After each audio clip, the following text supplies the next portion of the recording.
क्या एक average MBA college से एमबीए करना राइट डिसीजन है? हर किसी का तो एडमिशन नहीं हो पाता आईएम्स में। एवरेज कॉलेज में आपको आरओआई अच्छा मिल सकता है। पहले के मुकाबले आजकल के एवरेज कॉलेज बेटर करने लगे। डिफरेंस तो होते ही है एक आईएम और एक एवरेज कॉलेज में। इन्होंने कौन सी स्पेशलाइजेशन चूज की, किन फैक्टर्स को ध्यान में रखा? जब मैंने एमबीए चूज किया था तो ना तो मैं जानती थी पावर बीआई क्या होता है, टैबलू भी नहीं जानती थी, एसक्यूएल भी नहीं जानती थी।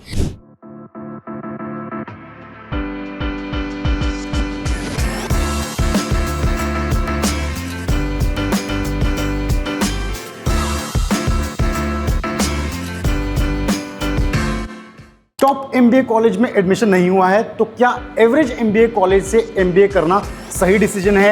एमबीए के लिए स्पेशलाइजेशन चूज करते हुए किन इंपॉर्टेंट फैक्टर्स को ध्यान में रखना चाहिए?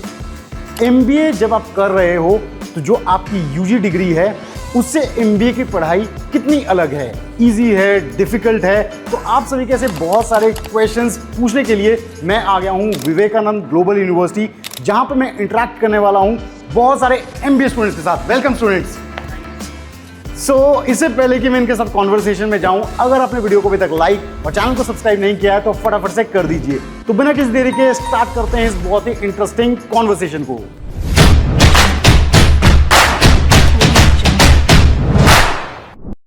To get free career counseling, check the link in description box and pin the comment below.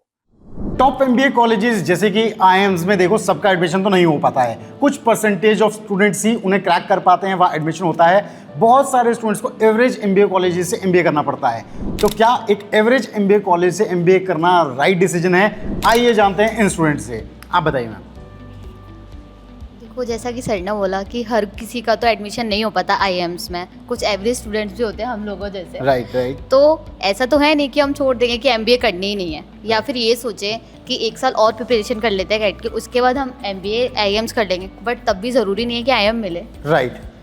तो इस समय पे अपन क्या करते हैं, एक एवरेज कॉलेज चूज़ करते हैं। तो एवरेज कॉलेज को भी चूज़ करने से पहले काफ़ी सारी प्रॉब्लम्स आती है कि कौन सा कॉलेज चूज़ करें, किस कॉलेज में जाएं, किस लोकेशन पर लें। तो उसमें भी काफ़ी सारी प्रॉब्लम्स अपन को फेस करनी पड़ती हैं।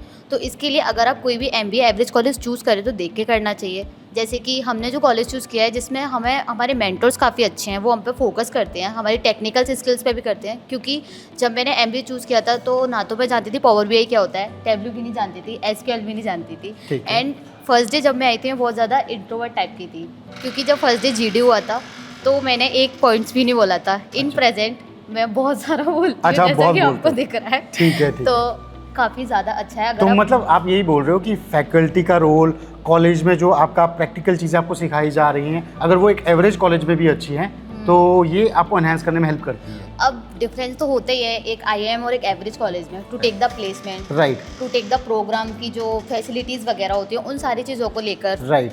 वो एज मिलेगा वहाँ पे, लेकिन अगर आपको फैकल्टी एवरेज में भी अच्छी मिल रही है तो आप कर सकते हो। राइट, ठीक है, वेरी गुड आंसर। आप बताओ। जैसे कि कॉर्पोरेट कल्चर क्या डिमांड करता है, हाँ, एक पर्सनैलिटी होनी चाहिए तुम्हारी, राइट, जो पर्सनैलिटी डिमांड करती है, या फिर और तुम्हारी जो स्किल्स है लाइक एडवांस एक्सेल हो गया, पावर बीआई एंड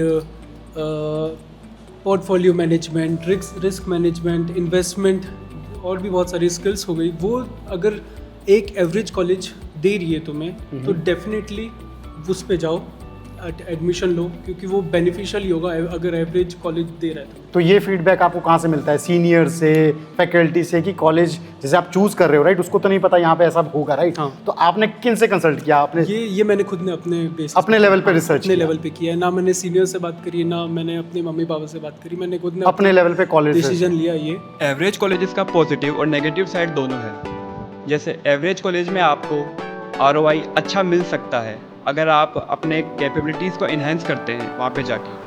और आईआईएम्स में, जैसे आईआईएम्स में टॉप स्कोर कॉलेज आपको नहीं मिल सकते, आपको पहले कैट की प्रिपरेशन करनी पड़ती है, उसको क्रैक करना पड़ता है, और उसमें भी 95 परसेंटाइल से ऊपर आपको जब स्कोर करोगे उसके बाद इंटरव्यू एक बहुत बड़ा हर्डल है, उसको भी आपको पार करना पड़ेगा। सो ये सब नहीं कर पाते हैं। हमारे जैसे एवरेज स्टूडेंट्स कुछ होते हैं जो अच्छा एक एवरेज कॉलेज प्रेफर करते हैं। तो उसमें एवरेज कॉलेज में एक नेगेटिव पॉइंट ये होती है कि आपको हो सकता है फैकल्टी उस लेवल की ना मिले, आपको स्ट्रक्चर उस लेवल का ना मिले, तो आपको खुद एफर्ट्स ज़्यादा डालने होते हैं। ठीक है, ठीक है। और पॉजिटिव पॉइंट्स क्या हैं? पॉजिटिव पॉइंट्स ये है कि इसमें ROI आप बहुत अच्छा निकाल सकते हैं। जैसे IIMs की फ़ीस होती है अबव 15 लाख, और फॉर एग्जांपल दिल्ली के जो कॉलेजेस है उसके 10 लाख अबव फीस होती है 2 ईयर्स की। और तो आप एवरेज कॉलेज में खुद को इन्हेंस करके अच्छा ROI क्लेम कर सकते हैं। हाँ, this is a very good point कि अगर आप एक एवरेज कॉलेज से कर रहे हैं, आपका फीस का जो बजट है वो लिमिटेड है, but based on your skill set अगर आप अच्छी प्लेसमेंट्स क्रैक करते हैं, गुड पैकेजेस पे जाते हैं, तो वो ROI अच्छा निकल जाता है। Very nice point. आप बताओ। जी सर, पहले के मुकाबले आजकल के एवरेज कॉलेज बेटर करने लगे हैं। जैसे कि IIM में केस स्टडीज़ कराई जाती हैं, तो आजकल हमारी जो फैकल्टी, हमारे कॉलेज की बात है, तो वो भी केस स्टडीज़ कराती हैं, सर्वे कराती हैं, हमें रिसर्च पेपर पढ़ने का मौका मिलता है, इवेंट्स कराती हैं जिसमें हम अपने स्किल्स को इम्प्रूव कर सकते हैं। तो इसके रिगार्डिंग से मुझे लगता है कि एवरेज कॉलेज भी आजकल बेटर कर रही है। अब कोशिश करती है वो 100% प्लेसमेंट देने की, जो हमारी कॉलेज प्रोवाइड करा रही है। ठीक है, तो मतलब आप ये बोलो कि प्रैक्टिकल चीज़ें एवरेज कॉलेजेस में भी अब काफ़ी अच्छी हो चुकी है। ठीक है। आप बताओ। IIM कॉलेज और एवरेज कॉलेज में यही डिफरेंस है, प्लेसमेंट का इशू आ जाता है और स्ट्रगल करना पड़ता है प्लेसमेंट। कंपनी थोड़ी कम आती है एवरेज कॉलेज में। आती है, ठीक है, और पैकेज भी कम रहता है। यही है, IIM कॉलेज का जो प्लेसमेंट होता है 12 लाख 13 लाख से ऊपर ही होता है। ठीक है, तो प्लेसमेंट आपको लगता है एक मेजर कंसर्न होता है। So we have variety of specialization in MBA। HR है, फाइनेंस है, मार्केटिंग है, बहुत सारी स्पेशलाइजेशन है। इन स्टूडेंट से मैं जानना चाहता हूँ इन्होंने कौन सी स्पेशलाइजेशन चूज़ की, और जब स्पेशलाइजेशन चूज़ की किन फैक्टर्स को ध्यान में रखा ताकि आपको हेल्प हो पाए अगर आपको स्पेशलाइजेशन चूज़ कर रहे हैं। तो आप बताएंगे। मैंने स्पेशलाइजेशन चूज कर रखी है finance and marketing. I choose finance because मेरे जो फादर हैं वो अकाउंटेंट हैं, तो मैं बचपन से यही देखती थी कि वो कंप्यूटर पे काम कर रहे हैं, सारी चीज़ें कर रहे हैं, तो मुझे यही लगता था कि मैं भी ये काम करूँगी। ठीक है। देन उसके बाद मार्केटिंग मैंने इसलिए चूज़ करी थी क्योंकि अगर अपन किसी भी कॉर्पोरेट सेक्टर में जाते तो अपन को ये जानना जरूरी होता है कि कंज्यूमर सोचते क्या हैं, उनका पर्सपेक्टिव क्या होता है। अगर वो किसी भी चीज़ को बाई कर रहे हो तो वो क्यों बाई कर रहे हैं। तो मार्केट में अपन को कस्टमर का पर्सपेक्टिव जानना बहुत ज़रूरी होता है। उसके लिए ज़रूरी नहीं है कि आपके पास फाइनेंस हो या फिर मार्केटिंग हो, बिजनेस एथिक्स हो या फिर HR हो। क्योंकि अगर आपने फाइनेंस भी चूज़ किया है तो अगर आप फ्रेशर हो तो ये डिपेंडेंट नहीं है कि अगर आपको कोई भी कंपनी प्लेसमेंट के लिए ऑफर कर रही है तो आपको फाइनेंस के लिए ही करे, क्योंकि कोई भी कंपनी एक फ्रेशर को अपना डेटा उठा के नहीं देती है। राइट। तो एट स्टार्टिंग आपको मार्केटिंग में ही जाना पड़ेगा।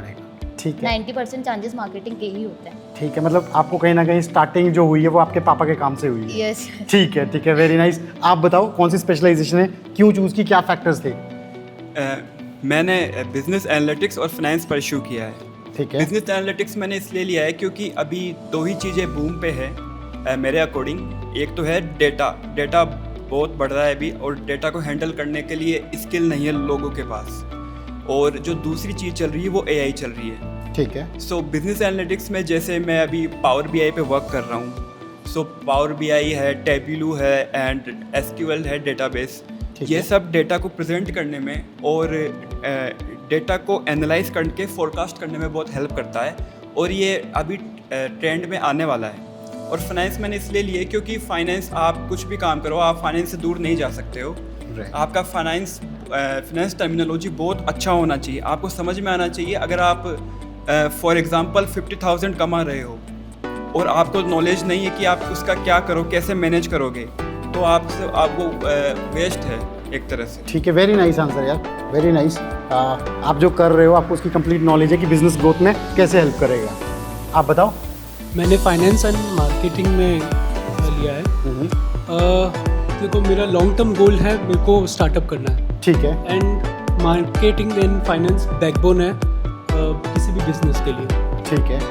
तो स्टार्टअप किसका कोई प्लान किया है? हाँ, जैसे मैंने अपना ग्रेजुएशन BSc एग्रीकल्चर ऑनर्स में किया, तो मेरा स्टार्टअप है वो एग्रीकल्चर के बेसिस पे रहेगा। तो आपको वहाँ पे अपने स्पेशलाइजेशन को यूज़ करना है। हाँ, और मार्केटिंग तो ठीक है, वो तो हमेशा से नीड है रहा है। फाइनेंस इसलिए क्योंकि जैसे इन्वेस्टमेंट कहीं करना है या फिर हमको कहीं से पैसे चाहिए, टैक्स सेविंग हो गया, तो फाइनेंस में बहुत ज़्यादा बेनिफिशियल एंड हेल्प करेगा। ठीक है, वेरी नाइस। आप बताओ।